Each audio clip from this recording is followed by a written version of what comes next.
Terça-feira, 1º de outubro de 2024, Fórum Mídias começando, e eu vou começar hoje, gente, porque eu fui ver meus arquivos aqui e casualmente encontrei uma revista Time, antiga, nem sei como chegou na minha mão. Eu trabalhava na Globo, início de carreira, acho que comprei aqui em São Paulo na época, porque ela é de 21 de junho de 1982. 82, anunciando o ataque de Israel ao Líbano. Naquele período, quem é novo está nos assistindo nem sabe o que era a PLO, Organização para a Libertação da Palestina. Então, quem é mais novo não sabe o que é a OLP. Era a Organização dos Palestinos comandada pelo Yasser Arafat, que acabou agora com Mahmoud Abbas, com a autoridade palestina, nas mãos da autoridade palestina, que é praticamente uma polícia de Israel nos territórios ocupados por Israel. Tem 30 mil homens na sua segurança, a autoridade palestina, e esses homens trabalham especialmente para evitar ataques terroristas contra Israel, ou seja, eles trabalham a serviço do colonizador. E eu achei interessante essa revista, porque fala da invasão do Líbano em 1982, e o plano, como agora, era, aparentemente, naquele começo, pelo menos, né, porque isso aqui é bem no começo, início do ataque, duas coisas me chamaram muita atenção. Primeiro, que já se dizia que podia ser alguma coisa rápida, passageira. E a ocupação de Israel do Líbano durou 20 anos, gente. Aqui começou em 82. Então, assim, ontem Israel também anunciou, olha, é uma coisa bem rápida, né? Pontual, no sul do Líbano. E a ideia é exatamente a mesma. Eu até trouxe um mapinha aqui sobre a invasão, que está aqui na revista. Mesma coisa, a invasão pelo sul do Líbano.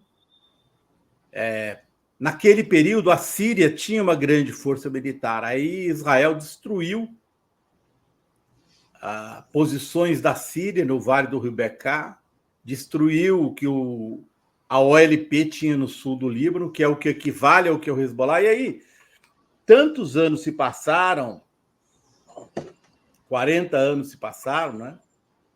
Mais de 40 anos se passaram, 82, 2002, 42. 42 anos se passaram, e a coisa... E Israel, diferentemente do que previam, só avançou, né? Nas últimas 48 horas, Israel atacou o Iêmen, atacou a Síria, atacou o Líbano e atacou territórios palestinos de Gaza. Então, Israel só avançou, gente, porque o que é a Síria, o que era a Síria então, o que era a Síria hoje? A Síria é um país devastado hoje. Assim é o Líbano. O Líbano é um país muito mais inteiro. Hoje é um país que não está completamente enfraquecido, né? E o Iêmen também. 3 países que enfrentaram guerras civis. E Israel segue sendo, portanto, vocês se lembram, obviamente, quem acompanha a política internacional, do pan-arabismo, do nacionalismo árabe. E um dos objetivos dos Estados Unidos sempre foi enfrentar e acabar com o nacionalismo árabe, porque nacionalismo para os americanos significa soberania alheia. Cadê o pan-arabismo? Morreu, está mortinho, morto. Síria, Iraque, Iêmen e Líbano super enfraquecidos, né? Vocês se lembram no tempo do arabismo que o Egito e a Síria chegaram a se reunir num país só, República Árabe Unida. O pan-arabismo foi devastado e foi Israel prestando um serviço colonial para os Estados Unidos. Israel atuando na colonização do Oriente Médio. Eu escrevi um texto para Fórum que está dizendo isso nas últimas horas. E aí, como estamos tratando aqui de Fórum Mídia, chama atenção na cobertura, gente, da Time, que é o mesmo tipo de cobertura de hoje, igualzinho. Quer dizer, quem eles vão entrevistar logo que acontece a invasão? Eles não vão entrevistar o Arafat, eles vão entrevistar o Ariel Sharon. Novinho ali, o Ariel Sharon. Não tem entrevista aqui com o Arafat. A primeira coisa que eles fizeram foi correr para o Ariel Sharon. Então, nada mudou na mídia. Nada. Nada. Inclusive aqui, olha, um pouquinho mais para frente, eles vão aqui e descrevem a reação dos Estados Unidos. O alto custo de uma amizade, dizendo assim, puxa, os Estados Unidos, coitadinhos, estão pagando caro pela amizade. Pelo amor de Deus. É o que a mídia vende para vocês desde então, faz 40 anos, muito mais do que isso. Mas aqui tem um registro de 40 anos da mídia vendendo para nós essa ideia. Ai, coitadinho dos Estados Unidos, tem que aguentar Israel como uma criança mimada. Pelo amor de Deus, gente, Israel presta um serviço para a colonização dos Estados Unidos no Oriente Médio. Prestava então e presta agora. E agora presta em troca do quê? Do fim do Estado palestino. Boa, essa história, o Lula. Não vai existir Estado palestino. Só que existem consequências indesejáveis nas guerras, né? Eles acabaram com a OLP, o resultado dessa ocupação de 20 anos foi acabar com a OLP. O Yasser Arafat teve que sair de Beirute, se mudar para a Tunísia. E no lugar veio alguém, porque não existe o vácuo na política. Vieram o Hezbollah, o Hamas. Quer dizer, cada vez que Israel acaba com algum dos seus inimigos, alguma coisa surge no vácuo deixado por isso. Então, Israel está vencendo neste momento, né? Muito com o apoio dessa mídia. Um apoio que está aqui, olha, nas páginas da Times de então. E se vocês abrirem qualquer portal brasileiro, como acho que foi o Ivan que mostrou ontem, o Globo, dizendo, olha, é absolutamente justificável enfrentar o Hezbollah. Ninguém fala mais na solução justa e necessária para acabar com toda a crise, que é dar um território e uma nação para os palestinos. Então, era isso que eu tinha para hoje, rememorando, para mostrar para vocês que nada muda, especialmente o papel da mídia, né? E como diz aqui a Márcia Castro, não é só o apagamento de Gaza, não, Márcia Castro. É o apagamento do povo palestino. É o apagamento dos direitos do povo palestino. Né? É o apagamento do Estado, da ideia de um Estado palestino, acabou. E mais, Israel está mudando o equilíbrio na região de uma maneira tão grave e profunda que isso lá para frente pode ter consequências, porque a Rússia tem interesses na Síria. Israel atacou a Síria ontem à noite. Até quando a Rússia vai segurar essa onda? Israel está expandindo não só a sua ocupação territorial dos territórios palestinos, tem um pedacinho da Síria que ela já ocupa um pedacinho do Líbano, agora está buscando praticamente, não é que ela vai ocupar e ficar com o sul do Líbano, mas do ponto de vista prático é isso, é uma expansão de Israel para controlar todo o sul do Líbano a partir do rio Litani para baixo. Então é a grande Israel se expandindo o seu poder, negando os direitos aos palestinos, o mundo assistindo, inclusive os países árabes, que estão super enfraquecidos. O Egito, olha a petição da miséria, mendigando, um país maravilhoso, o Egito, mendigando dinheiro anualmente dos Estados Unidos. Agora pode mudar porque Egito, Emirados Árabes Unidos, Arábia Saudita entraram nos BRICS, estão se aproximando de China e Rússia. Então, vai se criando uma tempestade imperfeita para o nosso futuro. Ivan. Muito bom, Zenha, bem interessante essa análise trazendo uma time antiga, não muda nada, né?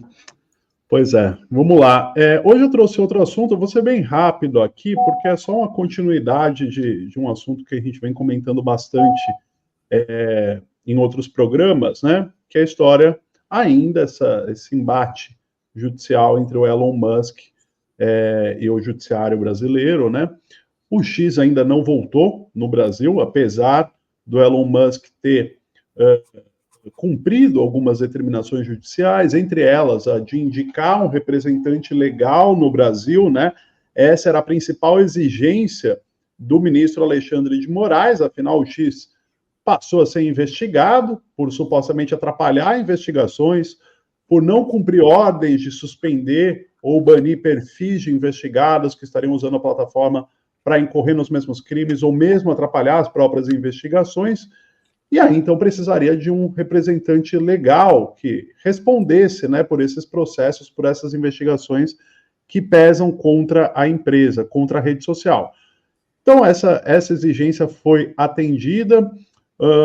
Outras exigências também foram atendidas, como a suspensão de alguns perfis que o ministro Alexandre de Moraes tinha solicitado, pagamento de algumas multas, né, muito por conta aí do congelamento dos bens da Starlink, que é outra empresa do grupo de Elon Musk, né, Starlink, a empresa de internet via satélite. E ontem houve uma entrevista da ministra Carmen Lúcia no programa Roda Viva da TV Cultura. Ministra Carmen Lúcia, que além de integrar o Supremo Tribunal Federal, atualmente preside o TSE, o Tribunal Superior Eleitoral.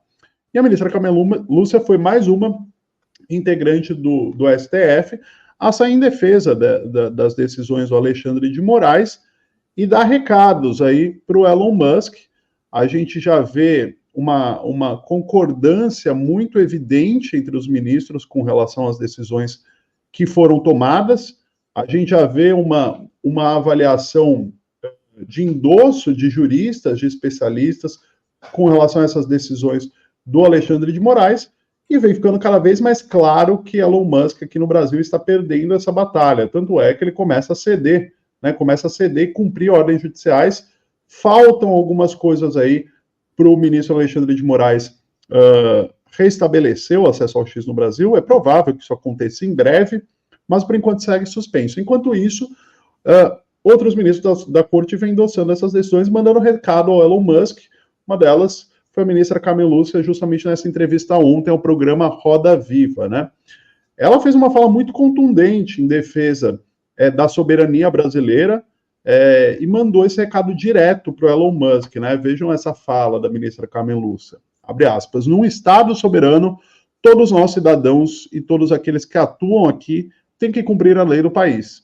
É assim em todo lugar. O Brasil não é menor, o Brasil não é quintal de ninguém. É um Estado soberano que precisa ter o seu direito respeitado, né?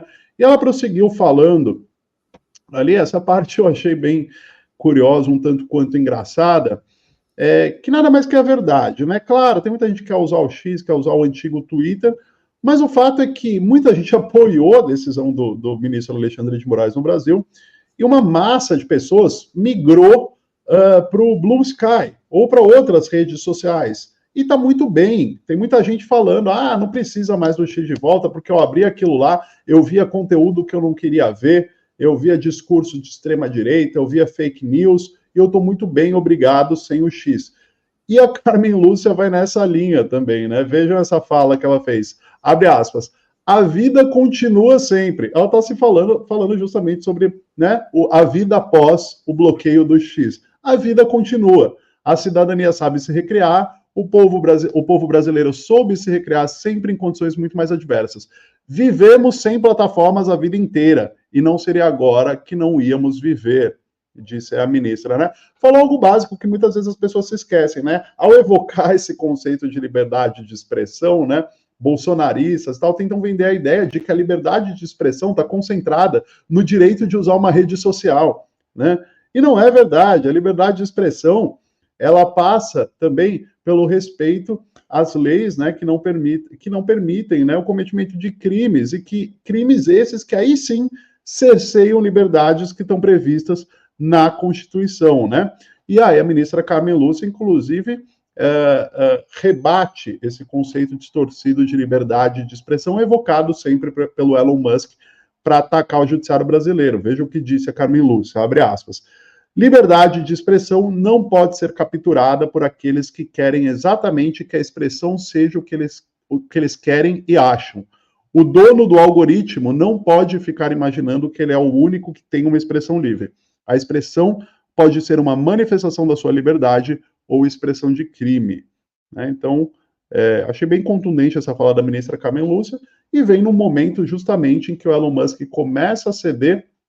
O ministro Alexandre de Moraes negou um pedido feito pela advogada agora nomeada, representante legal do X, para que a plataforma seja restabelecida no Brasil, dizendo que faltam cumprir algumas exigências aí. Entre essas exigências estão o pagamento de uma nova multa no valor de 10 milhões, que corresponde àqueles 2 dias que o X foi para o ar, segundo Elon Musk, sem querer. Né? Vocês lembram? Faz poucas semanas, o X voltou porque houve uma mudança na hospedagem da rede em que o X ficava, né? Foi para o Cloudflare, uma outra plataforma, e aí, né, foi um buraco aí que o pessoal conseguiu acessar o X.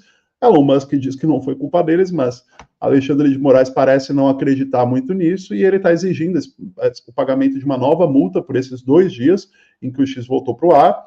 Ele quer esclarecer ainda se esses 18,3 milhões já bloqueados da Starlink, se eles vão ser destinados à quitação de outras multas, né, que é o montante total de multas aplicadas, 18,3 milhões, e ainda há uma outra multa aí de 300 mil que deve ser arcada pela nova representante legal da empresa no Brasil, que é a Raquel de Oliveira, né, que foi punida justamente pelo descumprimento de ordens do X no Brasil. Mas é isso, muito provavelmente o X volte em breve, mas volta depois do Elon Musk ceder e cumprir as exigências do ministro Alexandre de Moraes e do Judiciário Brasileiro, Azenha e Mello.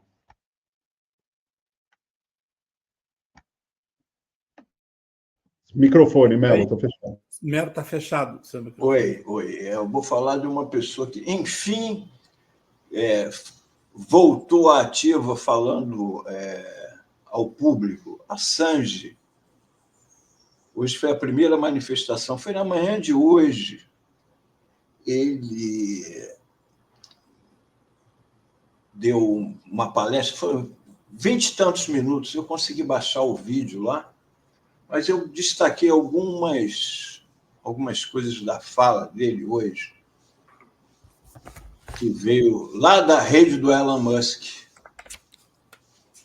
Não estou livre hoje porque o sistema funcionou. Estou livre hoje porque, depois de anos de encarceramento, me declarei culpado de jornalismo. Me declarei culpado de buscar informações de uma fonte. Ele está denunciando, né, o que foi, na verdade, foi uma chantagem. Né? Ele teve que se declarar culpado ou ia continuar preso indefinidamente. Vamos para o outro.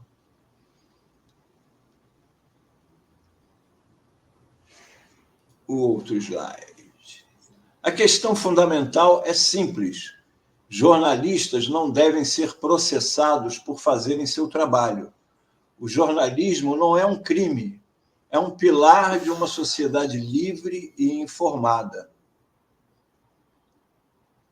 Outro.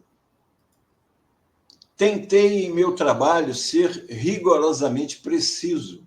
Acredito que precisão é tudo. Fontes primárias são tudo. Mas há uma área em que sou ativista e todos os jornalistas devem ser ativistas.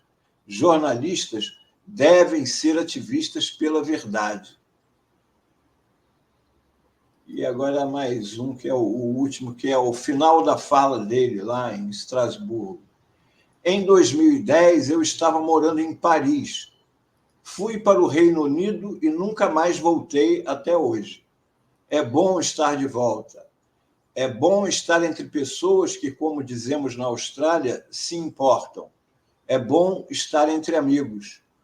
Gostaria apenas de agradecer a todas as pessoas que lutaram pela minha libertação e que entenderam, o mais importante, que minha libertação foi acompanhada pela libertação delas, que as liberdades básicas e fundamentais que nos sustentam a todos devem ser conquistadas e que quando um de nós cai numa fenda, logo essa fenda vai se alargar e levar o resto de nós juntos.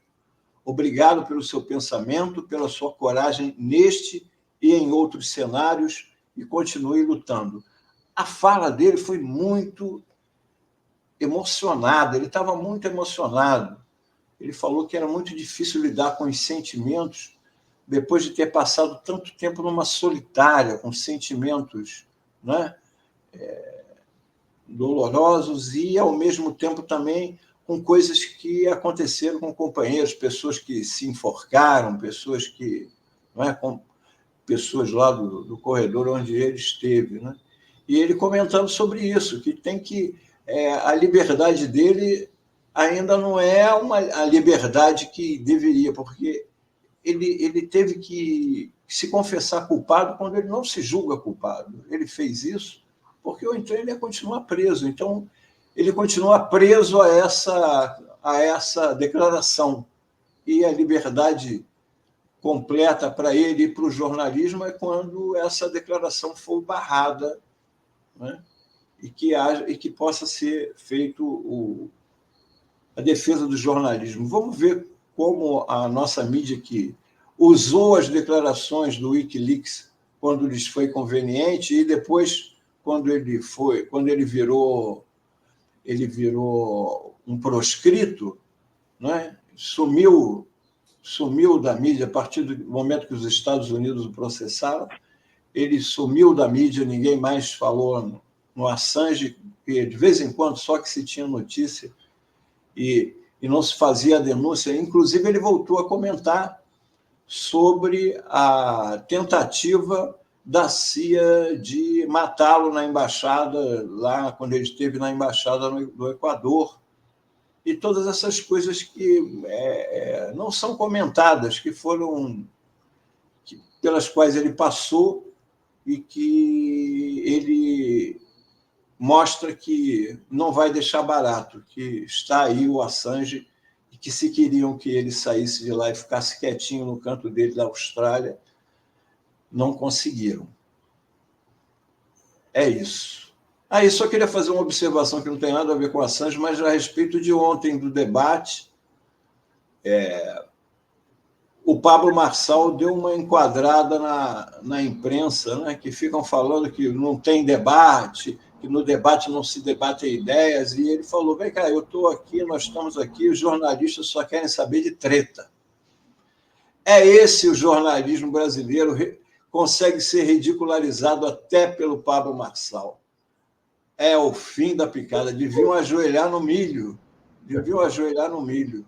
Quando o Pablo Marçal vira crítico de mídia, e com razão de ajoelhar no milho. Viu, Folha? Viu, UOL? É isso. Foi divertido essa parte ali. Tudo bem, o cara é da extrema-direita, a gente não quer nem chegar perto dele, queremos ir longe da Prefeitura de São Paulo e da Presidência da República, claro. Mas foi divertido ver a carraspana, como diziam os antigos, que ele passou na Folha de São Paulo. Pois é, logo ele, isso é que eu acho. Porque se fosse uma crítica do Boulos e tal, eu ia falar, tudo bem, né, faz parte. Mas o Pablo Marçal ensinando jornalismo para jornalismo. Vem cá, vocês querem tanto discutir proposta e aqui só perguntam de treta? Como é que pode? E vocês sabem que eu me surpreendi com a audiência, eu não imaginei que a audiência seria tão grande, né? Como acabou sendo, ainda mais, né, de manhã, aquele horário, mais de 1.700.000 visualizações, que achei... Eu esperava baixo, eu esperava 800 ou 900 mil no máximo. Mas deve ser a turma do Marçal também, né? Porque aquela enquadrada que ele deu ali no Nunes no final do programa, né? Eles devem estar trabalhando bem isso aí. E tem um outro aspecto, né? Diferentemente do que acontece nos debates das TVs tradicionais, em que eles restringem o sinal, aqui não tem, vai para o Brasil inteiro, né? Então, debates como esse viram debates de âmbito nacional, né? O Brasil inteiro assiste.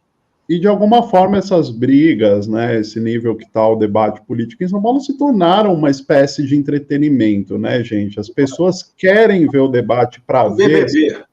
Igual o BBB, é exatamente o que eu ia falar, entendeu? As pessoas se interessam por BBB e tudo mais porque elas gostam das polêmicas, elas gostam das brigas, elas gostam das intrigas. E a eleição se transformou num palco para isso, né? Infelizmente, se transformou num palco para isso.